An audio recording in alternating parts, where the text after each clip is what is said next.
अप्रैल 1984। दुनिया का सबसे ठंडा बैटलफील्ड, सियाचिन ग्लेशियर। टेम्परेचर -40 से भी नीचे, हवा इतनी तेज कि आदमी खड़ा न रह सके और हर कदम पर मौत छुपी हो। यहां ना कोई शहर है, ना कोई जिंदगी, सिर्फ बर्फ, खामोशी और एक ऐसी जंग जो दुनिया की सबसे डेंजरस मिलिट्री ऑपरेशंस में से एक बन गई। लेकिन सवाल यह है, आखिर इंडिया को इतनी खतरनाक जगह पर अपनी आर्मी क्यों भेजनी पड़ी? कैसे इंडियन आर्मी ने दुनिया के सबसे मुश्किल टेरेन को कैप्चर किया और कैसे एक छोटा सा डिसीजन हिस्ट्री का सबसे स्ट्रेटेजिक मास्टर स्ट्रोक बन गया? ये है ऑपरेशन मेघदूत की inside story. Siachen glacier Karakoram range में लोकेटेड एक मैसिव आइस फील्ड है। ये ग्लेशियर लगभग 76 किलोमीटर लंबा है और दुनिया का सबसे ऊंचा बैटलफील्ड माना जाता है। लेकिन इंटरेस्टिंग बात यह है, 1970s तक इस जगह पर किसी का प्रॉपर कंट्रोल नहीं था। इशू शुरू होता है एक लाइन से, एक छोटी सी लाइन जो मैप पर लिखी गई थी, लाइन ऑफ कंट्रोल। 1972 के सिमला अग्रीमेंट के बाद एलओसी को NJ 9842 तक क्लियरली डिफाइन किया गया, लेकिन उसके बाद सिर्फ एक वेग लाइन लिखी गई, thence north to the glaciers, और यही एक लाइन आगे चलकर एक कॉन्फ्लिक्ट का रीजन बन गई। इंडिया का मानना था कि लाइन सीधा नॉर्थ जाती है, जबकि पाकिस्तान का कहना था कि लाइन नॉर्थ ईस्ट जाकर कराकोरम पास तक एक्सटेंड होती है।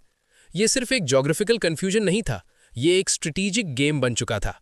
पाकिस्तान ने इस सिचुएशन का फायदा उठाना शुरू किया। 1970s के एंड में पाकिस्तान ने फॉरेन माउंटेनियरिंग टीम्स को सियाचिन एरिया में कमीशन देना स्टार्ट किया। धीरे धीरे दुनिया के मैप्स में यह शो होने लगा कि सियाचिन पाकिस्तान के कंट्रोल में है।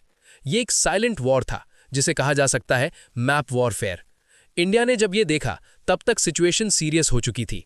इंडियन आर्मी को समझ आ गया था कि अगर अब एक्शन नहीं लिया गया तो सियाचिन परमानेंटली हाथ से निकल सकता है। और फिर लिया गया एक बोल्ड डिसीजन, एक ऐसा डिसीजन जो रिस्की भी था और हिस्टोरिक भी। इंडियन आर्मी ने प्लान बनाया पाकिस्तान से पहले सियाचिन के स्ट्रेटेजिक पॉइंट्स कैप्चर करने का। इस मिशन का नाम रखा गया ऑपरेशन मेघदूत।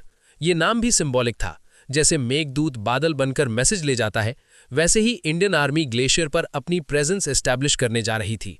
प्लान सिंपल लगता था, लेकिन एग्जीक्यूशन ऑलमोस्ट इम्पॉसिबल था। टारगेट था सोल्टोरो रिज। ये रिज सियाचिन ग्लेशियर के वेस्ट साइड पर है और जो इसे कंट्रोल करता वही पूरे ग्लेशियर पर कंट्रोल रखता। इंडियन आर्मी ने प्रिपरेशन शुरू की। ट्रूप्स को स्पेशली हाई एल्टीट्यूड वॉरफेयर के लिए ट्रेन किया गया। उन्हें सिखाया गया कैसे -40 डिग्री सेल्सियस में सर्वाइव करना है, कैसे स्नो ब्लाइंडनेस से बचना है, कैसे ग्लेशियर्स पर चलना है और कैसे ऑक्सीजन की कमी में लड़ाई लड़नी है। उन्हें स्पेशल क्लोथिंग दी गई, multiple layers, insulated boots, snow goggles. हर सोल्जर को एक वॉकिंग सर्वाइवल मशीन बनाना था। लेकिन सबसे बड़ा चैलेंज था टाइम। इंटेलिजेंस रिपोर्ट्स के मुताबिक पाकिस्तान भी इसी प्लान पर काम कर रहा था। रेस शुरू हो चुकी थी और इस रेस में जीत उसकी होती जो पहले पहुंचता। 13 अप्रैल 1984, बैसाखी का दिन। इसी दिन ऑपरेशन मेघदूत ऑफिशियली लॉन्च हुआ। इंडियन एयरफोर्स के हेलीकॉप्टर्स, स्पेशली चीता हेलीकॉप्टर्स ने मिशन शुरू किया। ये हेलीकॉप्टर्स हाई एल्टीट्यूड ऑपरेशंस के लिए यूज किए जाते थे, लेकिन सियाचिन जैसी जगह पर उड़ना भी एक चैलेंज था। पायलट्स को थिन एयर में कंट्रोल मेंटेन करना पड़ता था, नीचे सिर्फ बर्फ और ऊपर अनप्रिडिक्टेबल वेदर। ट्रूप्स को ग्लेशियर पर ड्रॉप किया गया। कई जगह पर हेलीकॉप्टर्स लैंड नहीं कर सकते थे, तो सोल्जर्स को रोप के थ्रू नीचे उतरना पड़ता था। सोचो, 6000 मीटर्स की हाइट, ऑक्सीजन कम और नीचे डेथ जोन। लेकिन इंडियन सोल्जर्स ने हर चैलेंज एक्सेप्ट किया। उन्होंने तुरंत स्ट्रेटेजिक पॉइंट्स कैप्चर करना शुरू किया और कुछ ही वक्त में बिलाफोंडला, सियाला और ग्योंगला जैसे की पासेस उनके कंट्रोल में आ गए। ये एक मैसिव स्ट्रेटेजिक विक्ट्री थी। पाकिस्तान को जब तक सिचुएशन का पता चला, तब तक India already high ground capture कर चुका था। पाकिस्तान ने तुरंत अपनी ट्रूप्स डिप्लॉय की, लेकिन उन्हें नीचे के एरियाज में ही जगह मिली। और बैटलफील्ड का एक सिंपल रूल होता है, हाई ग्राउंड मीन्स एडवांटेज। इसके बाद शुरू हुई एक ऐसी लड़ाई जो सिर्फ एनिमी के खिलाफ नहीं, नेचर के खिलाफ थी। सियाचिन में हर दिन एक टेस्ट होता है।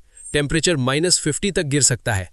फ्रॉस्ट बाइट एक कॉमन प्रॉब्लम है, जहां स्किन जम जाती है। ऑक्सीजन की कमी से सोल्जर्स को सांस लेने में प्रॉब्लम होती है। एवलांचेस कभी भी आ सकते हैं और सेकंड्स में पूरी टीम को दबा सकते हैं। कई बार सोल्जर्स की जान गोलियों से नहीं, बल्कि वेदर से चली जाती है। फिर भी इंडियन आर्मी ने अपनी पोजीशंस नहीं छोड़ी।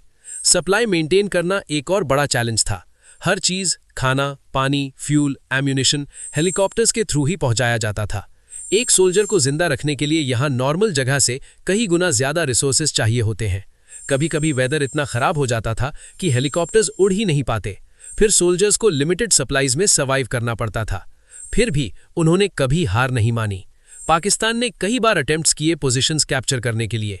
हैवी फायरिंग हुई, स्नाइपर अटैक्स हुए, आर्टिलरी का यूज हुआ, लेकिन इंडियन आर्मी का ग्रिप स्ट्रांग था। 1987 में एक और क्रूशल मोमेंट आया। एक पाकिस्तानी पोस्ट थी, क्वाड पोस्ट। ये एक बहुत ही डेंजरस और स्ट्रेटेजिक पोजीशन थी जो इंडियन ट्रूप्स को थ्रेटन कर रही थी। इस पोस्ट को कैप्चर करना बहुत मुश्किल था, लेकिन इंडियन आर्मी ने एक डेयरिंग मिशन प्लान किया।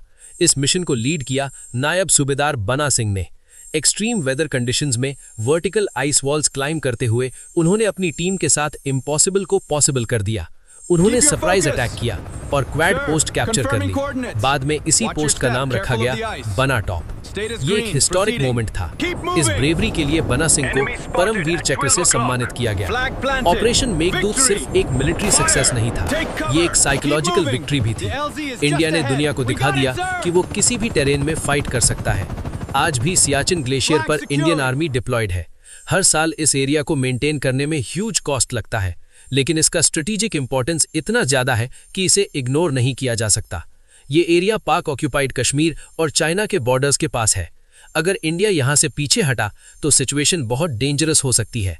सियाचिन सिर्फ एक ग्लेशियर नहीं है, ये एक शील्ड है, एक ऐसी शील्ड जो इंडिया के नॉर्दर्न फ्रंट को सिक्योर करती है। लेकिन इस शील्ड की प्राइस क्या है? हर साल सोल्जर्स एक्सट्रीम कंडीशंस में अपनी जान रिस्क में डालते हैं। उन्हें मंथ्स तक फैमिली से दूर रहना पड़ता है।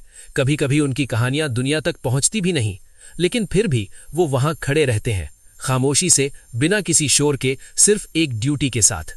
आज जब हम अपनी नॉर्मल लाइफ जी रहे हैं, तब सियाचिन के उन बर्फीले पहाड़ों पर कुछ लोग हमारे लिए खड़े हैं। उनके लिए न फेम मैटर करता है, न कंफर्ट। उनके लिए सिर्फ एक चीज मैटर करती है, देश। ऑपरेशन मेघदूत ने हमें एक बात सिखाई, कभी कभी हिस्ट्री के सबसे बड़े डिसीजंस सबसे डिफिकल्ट कंडीशंस में लिए जाते हैं और उन डिसीजंस का इम्पैक्ट जेनरेशंस तक रहता है। आज भी जब हवा सियाचिन के ऊपर से गुजरती है तो वो एक कहानी सुनाती है। एक कहानी हिम्मत की, एक कहानी सैक्रिफाइस की, एक कहानी उन लोगों की जो बर्फ के बीच खड़े होकर भी इंडिया को मजबूत बनाते हैं। और शायद इसीलिए ऑपरेशन मेघदूत सिर्फ एक ऑपरेशन नहीं, एक लेजेंड है। एक ऐसी कहानी जो कभी पुरानी नहीं होती और कभी खत्म नहीं होती।